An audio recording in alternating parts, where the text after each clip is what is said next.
Doucik tad kouz. Gant Miriam Givik. Tad kour neus un douceitch.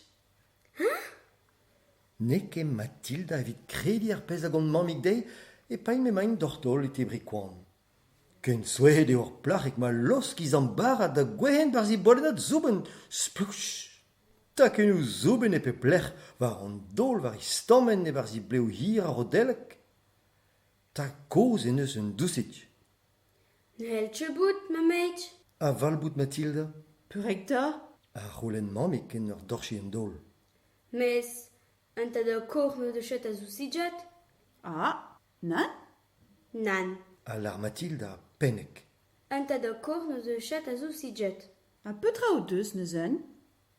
Théo, un deus sur papi hag ur vami. Louisa, un deus sur pepeuil hag ur vemeuil. Hanni ebet un deus un tad kour hag un douceitch. Hanni ebet, ne heltche bout. Komprenran mat pe jen direnkus a la bout. A respond mamik en ur zellet d'or pen mouzet Mathilda.